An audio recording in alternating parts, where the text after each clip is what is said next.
भी ठीक किया। अगर पुलिस ऐसे तत्वों को अगर बढ़ावा देगी तो कैसे शासन चलेगा? अच्छा एक बात ये बताइए कि अंतिम संस्कार में जाएंगे? लड़का मर गया है। नहीं बात जाएंगे। नहीं जाएंगे? हमें नहीं जाना। आप देखेंगे नहीं आखिरी बार से? पत्नी ने मना कर दिया, आपकी बहू ने मना कर दिया कि शव नहीं लेंगे। पत्नी हमारी इतनी देवता है। नहीं, आपकी पत्नी नहीं, विकास की पत्नी ने मना कर दिया कि हम शव नहीं लेंगे। विकास की पत्नी ने आज तक हमारी कोई सेवा नहीं की और अपने लिए भी नौकर चाकर इससे लगवाए कि यानी हमारे हाथ काले हो जाएंगे खाना बनाने। अभी तो आप कह रहे थे कि अगर हमको मौका मिले। जब आपसे मैंने कह दिया नहीं, आप अंतिम संस्कार में जाएंगे कि नहीं? अगर पुलिस ले जाती है तो आप जाएंगे बेटे? नहीं, आप जो कहते कि हम अचेतन अवस्था में थे, हमें था लंबे समय से हमारी तबीयत खराब है और हम जो है यानी कुल एक बात खाली बता दीजिए, बेटे के अंतिम संस्कार में जाएंगे या नहीं जाएंगे? कहते हैं बेटे के अंतिम संस्कार में हमें कहना चाहिए, बेटे हम नहीं सोच पाते। बेटे के अंतिम संस्कार में जाएंगे? नहीं जाएंगे। नहीं जाएंगे। लड़का विकास आपका मुठभेड़ में मार दिया गया, सही हुआ गलत? विकास को मुठभेड़ में मार दिया पुलिस। क्या बता दिया? विकास को मार दिया पुलिस ने मुठभेड़ में। हाँ तो ठीक किया। हाँ भी ठीक किया। अगर पुलिस ऐसे तत्वों को अगर बढ़ावा देगी तो कैसे शासन चलेगा? अच्छा एक बात ये बताइए कि अंतिम संस्कार में जाएंगे? लड़का मर गया है। नहीं बात जाएंगे। नहीं जाएंगे? हमें नहीं जाना। आप देखेंगे नहीं आखिरी बार से? पत्नी ने मना कर दिया, आपकी बहू ने मना कर दिया कि शव नहीं लेंगे। पत्नी हमारी इतनी देवता है। नहीं, आपकी पत्नी नहीं, विकास की पत्नी ने मना कर दिया कि हम शव नहीं लेंगे। विकास की पत्नी ने आज तक हमारी कोई सेवा नहीं की और अपने लिए भी नौकर चाकर इससे लगवाए कि यानी हमारे हाथ काले हो जाएंगे खाना बनाने। अभी तो आप कह रहे थे कि अगर हमको मौका मिले। जब आपसे मैंने कह दिया नहीं, आप अंतिम संस्कार में जाएंगे कि नहीं? अगर पुलिस ले जाती है तो आप जाएंगे बेटे? नहीं, आप जो कहते कि हम अचेतन अवस्था में थे, हमें था लंबे समय से हमारी तबीयत खराब है और हम जो है यानी कुल एक बात खाली बता दीजिए, बेटे के अंतिम संस्कार में जाएंगे या नहीं जाएंगे? कहते हैं बेटे के अंतिम संस्कार में हमें कहना चाहिए, बेटे हम नहीं सोच पाते। बेटे के अंतिम संस्कार में जाएंगे? नहीं जाएंगे। नहीं जाएंगे। कुछ पूछा? 50,000 विकास को मार दिया पुलिस ने मुठभेड़ में। हाँ तो ठीक किया। और सहयोगी ऋषभ हमारे साथ इस वक्त लखनऊ से सीधे जुड़ रहे हैं। ऋषभ, एक पिता जो ये सीधे कह रहा है कि देखिए मैंने बेटे को खोया है, इसका गम मुझे नहीं है, क्योंकि जिस तरीके का उसकी पृष्ठभूमि रही, जिस तरीके का उसका इतिहास रहा, उसका मरना जरूरी था और जो कुछ हुआ वो सही हुआ।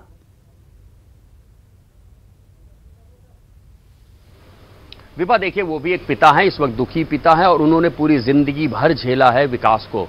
कई बार जब ऐसे अपराधी तत्व अगर परिवार में हो जाते हैं, चाहे वो भाई हो, बेटा हो, पिता हो, कोई भी हो, तो उसका खामियाजा पूरे परिवार को भुगतना पड़ता है। कई बार रंजिश अपराधी की है, लेकिन उसके परिजनों के खिलाफ ही कभी कभी सही और कभी कभी फर्जी मुकदमे भी होते हैं। अक्सर पुलिस की दबिशें आती हैं, किसी से गैंगवार जैसी आशंका बनी रहती है, तमाम विरोधी सक्रिय रहते हैं, तो पूरे घर का माहौल हमेशा तनाव में रहता है। तो जिसने जिंदगी भर ये सब झेला हो, आज वो भी समझ रहा है कि उसकी मौत हो गई है और मौत भी ऐसे अपराध के बाद एनकाउंटर में हुई है जो अक्षम्य है। 8 पुलिसकर्मियों को उसने मारा था, 8 पुलिसकर्मियों की हत्या का उसके ऊपर आरोप था, मुकदमा दर्ज था। उसके पिता भी जानते हैं कि कॉन्सिक्वेंसेस क्या क्या होने वाले हैं। अब जो भी उसकी मदद करेगा वो पुलिस के निशाने पर ही रहेगा। लिहाजा उनके पिता ने जो कहा वो हो सकता है सामाजिक मनोवैज्ञानिक उनकी सोच और दबाव हो, लेकिन कुछ चीज़ें वो भी समझ रहे हैं। जैसी मुझे जानकारी भी है कि वो खुद कई तमाम कोर्ट कचहरी आते जाते रहे और तमाम कानूनी पहलुओं के भी ऋषभ इस बयान को हम ऐसे भी देख सकते हैं कि देखिए एक तरीके से जिस दृष्टिकोण का जिक्र आप कर रहे हैं कि इस वक्त बहुत सारे दबाव भी हैं, वो जानते हैं कि इसके कॉन्सिक्वेंसेस क्या हो सकते हैं, लेकिन दूसरी तरफ इस बयान को हमें ऐसे भी देखना चाहिए कि वो तमाम इस तरह की इस प्रवृत्ति के लोगों के लिए भी एक मैसेज है, एक ये मैसेज की देखिए ये इस तरीके का अंत आपका होगा अगर आप इस तरह के कार्यों में संलिप्त रहते हैं, और अंत वक्त में आपके साथ आपका परिवार भी खड़ा नहीं होगा, क्योंकि कोई भी इस तरीके की चीजों को स्वीकार नहीं कर सकता है।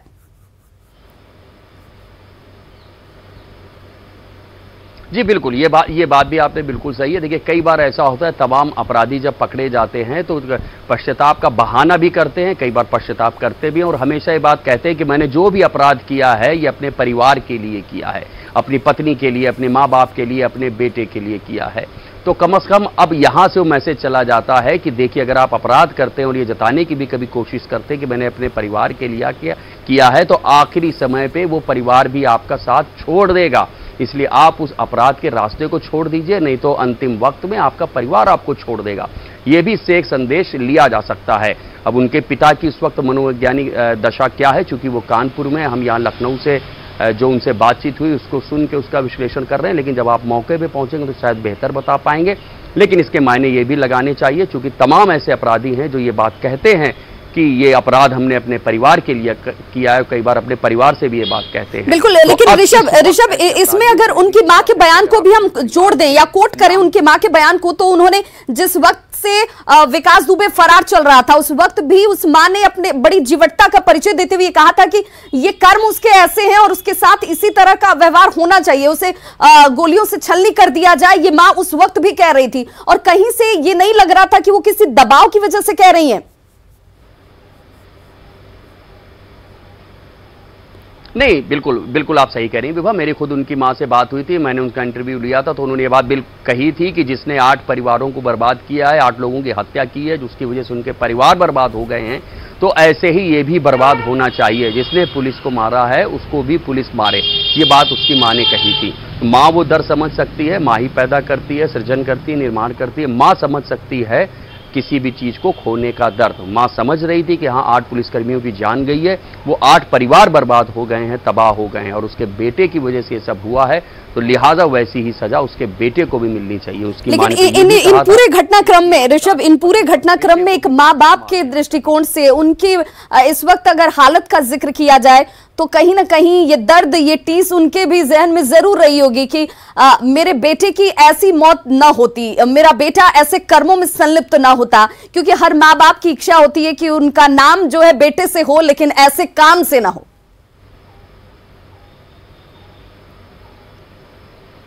देखिए मैंने उस दिन विभा जब इनकी माता से बात की थी, उन्होंने भी कहा था कि हमने कानपुर देहात से जब उसको नगर भेजा था तो पढ़ने के लिए भेजा था डीबीएस कॉलेज में, और हम चाहते थे एयरफोर्स नेवी में कहीं उसकी नौकरी लगे, और वो फॉर्म भी भरता था। लेकिन जब वो डिग्री कॉलेज में आ गया तो वहाँ पहले छात्र संघ की राजनीति और फिर इलाके की जो पॉलिटिकल पार्टीज की राजनीति है वो उसमें सक्रिय हो गया, और धीरे धीरे करके पॉलिटिकल पार्टीज के लोग, जैसा उसकी माँ का कहना था कि उसको मिसयूज करने लगे, और धीरे धीरे वो अपराध की दुनिया की ओर चला गया। तो जाहिर सी बात है अब उनका बेटा इस दुनिया में नहीं रहा है, वो भी फ्लैशबैक में गई होंगी, उनके पिता भी फ्लैशबैक में गए होंगे, वो तमाम चीज़ें सोच रहे होंगे कि कहाँ कहाँ मैंने अपने बेटे को सुधारने की कोशिश की है, उससे कहा, लेकिन बेटा उनके बस में नहीं रहा होगा, और वो इतना बड़ा अपराधी बन गया कि उसने 8 पुलिस वालों की हत्या कर दी।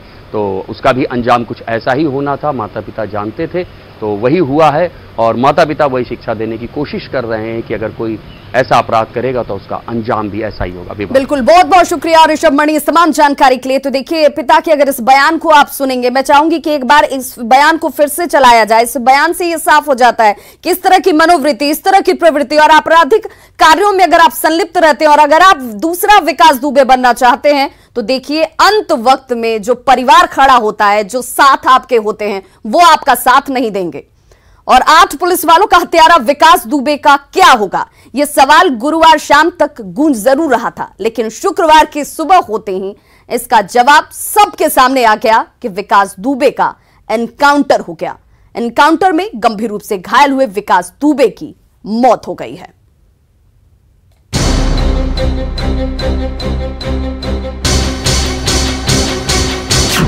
कानपुर वाला विकास कानपुर में खल्लास, ये आखिरी तड़प है जिसने पूरी जिंदगी किसी दूसरे की जिंदगी की कीमत नहीं समझी। अस्पताल पहुंचकर भी उसकी जिंदगी बचाई नहीं जा सकी। गैंगस्टर विकास दुबे का खेल खत्म हो गया। गैंग का जो मुखिया था, कुख्यात अपना जाते हैं, मतलब जो इसका गैंग लीडर था, आज हमारी पूरी टीम ने, एसटीएफ ने, कानपुर नगर की पुलिस ने इसको आज मुठभेड़ में मार गिराया। जोरदार बारिश की वजह से जब पूरा कानपुर गीला हुआ पड़ा था, उसी दौरान विकास की विनाश लीला का पट्टाक्षेप हो रहा था। गैंगस्टर विकास दुबे का खात्मा हो गया। इस वक्त मैं कानपुर के उसी स्थान पर खड़ा हूं जहां से एसटीएफ की टीम इसे उज्जैन से लेके कानपुर ला रही थी और आज इसे पेश होना था, तो कहीं ना कहीं गाड़ी पलटी है। आप देख सकते हैं कि कितनी भयंकर एक्सीडेंट हुआ होगा और कई जवान जो अपनी जान पर खेल के उसको इतनी दूर से लेके यहां तक आए थे, गाड़ी कैसे पलटी होगी और इसी रास्ते से भागने की ऐसे बताया जा रहा है कि चोट के बाद भी इसी रास्ते से भागने की कोशिश की है। पुलिस का असला छीन के यानी कहीं ना कहीं फिर दुस्साहस दिखाने की कोशिश की, जिसका परिणाम हुआ कि वो एनकाउंटर में मारा गया। सबसे पहले न्यूज 18 ने बात को बताया था कि गाड़ी पलटी 7:15 के आसपास का ये पूरा वाकया है। गुरुवार को मध्य प्रदेश के उज्जैन में महाकाल मंदिर के पास विकास को गिरफ्तार किया गया था। शाम को उसे कोर्ट में पेश किया गया और उसके बाद एमपी की पुलिस ने विकास को यूपी एसटीएफ की टीम को सौंप दिया। पुलिस विकास को लेकर कानपुर लौट रही थी। पुलिस की टीम कानपुर पहुंच भी चुकी थी, लेकिन मंजिल तक पहुंचने से पहले ही एक हादसा हो गया। विकास दुबे को ला रही एसटीएफ की गाड़ी पलट गई। गाड़ी पलटने के बाद भागने लगा विकास दुबे। पुलिस के पिस्टल छीनकर की फायरिंग। पुलिस इनकाउंटर में विकास दुबे की मौत। इस इनकाउंटर में 4 पुलिसकर्मी भी घायल हुए। कानपुर के एसपी अनिल कुमार ने इनकाउंटर की पुष्टि की। अभियुक्त को जब लाया जा रहा था तो रास्ते में गाड़ी का एक्सीडेंट हुआ, गाड़ी पलट गई और उसी में उसने जो पुलिसकर्मी घायल हुए थे उनका पिस्टल छीन के भागने की कोशिश की और उसके बाद पुलिस पार्टी ने उसको चारों तरफ से घेर के कॉम्बिंग करके उसको आत्मसमर्पण कराने की कोशिश की, जिसमें उसने जवाबी फायरिंग किया और आत्मरक्षा में पुलिस ने जो गोलियां चलाई उसमें वो घायल हुआ है। अब सवाल है कि कानपुर वाले विकास के गैंग के बाकी गुर्गों का क्या होगा, तो इसका जवाब भी आप सुन लीजिए। कि जो भी जाते हैं, पिछले 5 लोग पहले ही मारे जा चुके हैं, आज गैंग लीडर मारा गया है। शेष जो लोग हैं हमारी टीमें जाते हैं, केवल कानपुर नगर की पुलिस नहीं, जैसा आपने देखा है पिछले 1 हफ्ते में हमीरपुर पुलिस, इटावा पुलिस, पूरे प्रदेश के हर जनपद के हर पुलिसकर्मी इस समय जाते हैं, इस गैंग पर लगा हुआ है। एक तरफ पुलिस उत्तर प्रदेश को गैंग और गुंडों से निजात दिलाने की बात कर रही है, तो दूसरी तरफ कानपुर में हुए विकास इनकाउंटर पर सियासत तेज हो चुकी है। यूपी के पूर्व सीएम अखिलेश यादव ने ट्वीट कर पुलिस और सरकार की कार्यप्रणाली पर सवाल उठाया। दरअसल ये कार नहीं पलटी, राज खुलने से सरकार पलटने से बचाई गई है। विकास की मौत सियासत के लिए एक मुद्दा हो सकता है, लेकिन जिस लेवल का वो निर्मम हत्यारा था, उसकी मौत से वे लोग बेहद खुश हैं जिन्हें उसने शिकार बनाया था। आप लोगों ने मूवी में देखा होगा कि गोलियां चलती हैं, बम चलते हैं, लेकिन हम लोगों ने लाइव देखा, अपनी आंखों से रियल में देखा, बचपन से देखो और आज तक देख रहे हैं। इनका कहना है कि देश भले ही 1947 में आजाद हो गया था, लेकिन असली आजादी इनकी आज हुई है। आज ये ईद भी मनाएंगे, मिठाइयां भी बांटेंगे, जश्न भी मनाएंगे, सब कुछ करेंगे, क्योंकि ये आजाद हो गए हैं। इन्हें आतंक और दहशत के पर्याय से मुक्ति मिली है। सवाल इस सड़क हादसे पर भी उठाए जा रहे हैं, लेकिन माना जा रहा है कि मीडिया की नजर से विकास दुबे को बचाने के लिए गाड़ी की रफ्तार काफी तेज थी और बारिश भी हो रही थी। बारिश और तेज रफ्तार के कारण ही गाड़ी पलट गई। Bureau report, news 18 network.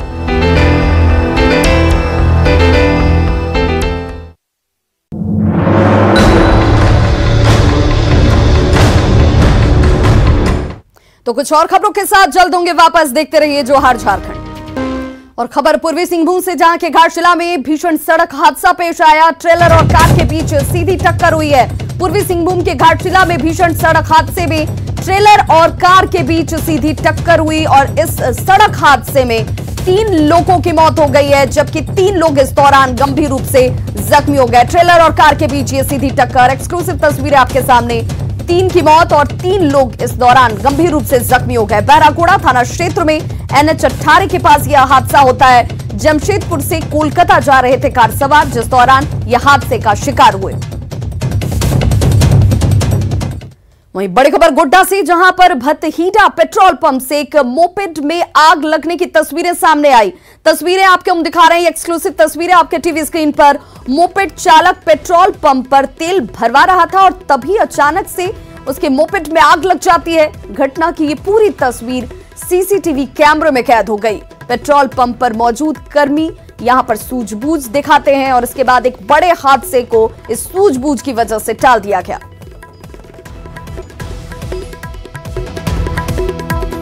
तो तस्वीरें आपके सामने देखिए, ये शख्स यहां पर पहुंचा था पेट्रोल भराने के लिए और जैसे ही इसने अपनी गाड़ी में पेट्रोल भराना शुरू किया, अचानक से इस मोपेड में आग लगती है। लेकिन देखिए तत्परता दिखाते हुए यहां पर जो लोग मौजूद हैं और पेट्रोल पंप कर्मी हैं, उन लोगों ने इस आग को तुरंत बुझाया और बड़े हादसे को होने से टाल दिया।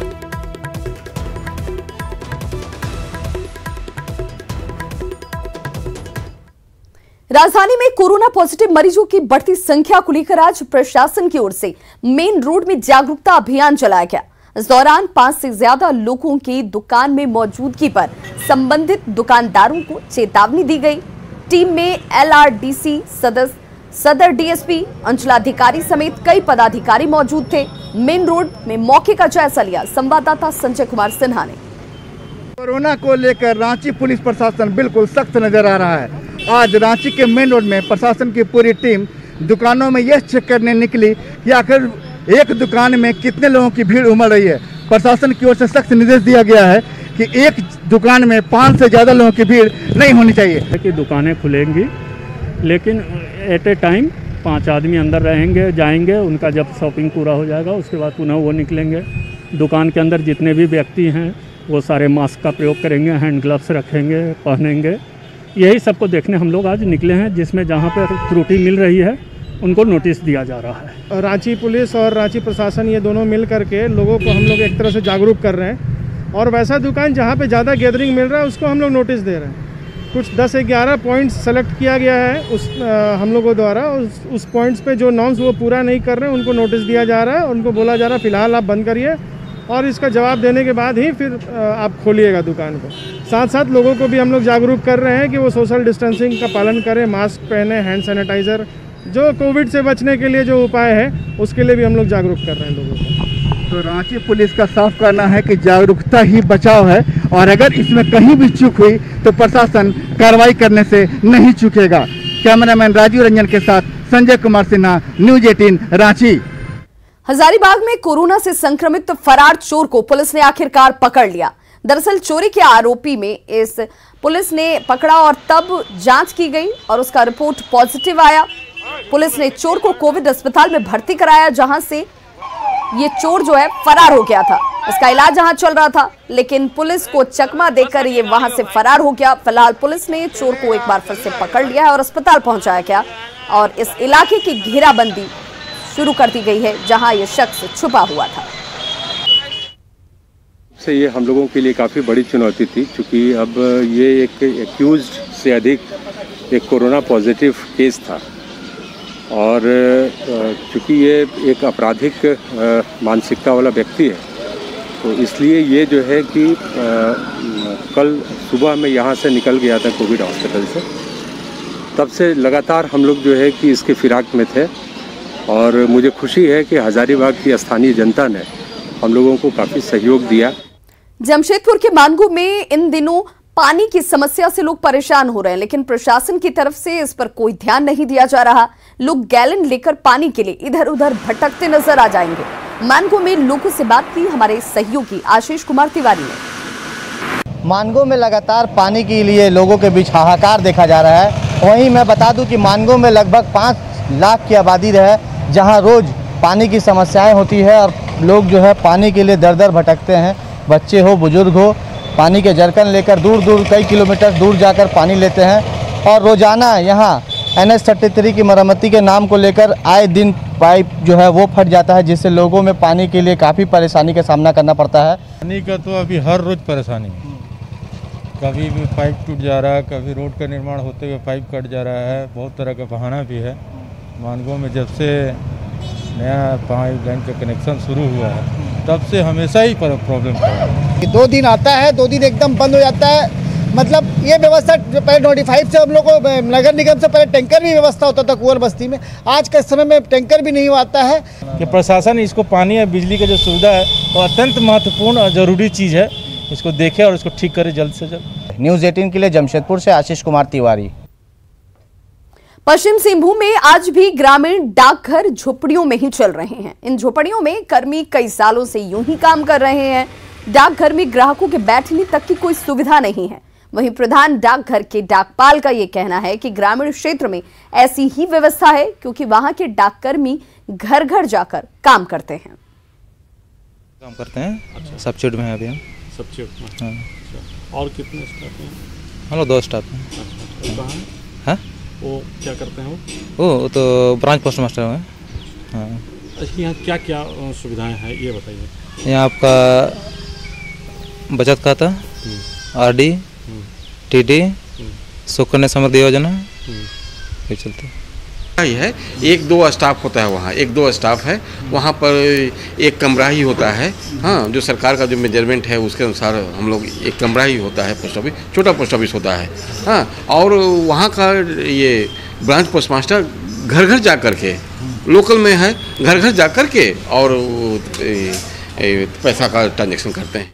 तो खबरों का सिलसिला लगातार जारी। आप देखते रहिए न्यूज़ 18 बिहार झारखंड।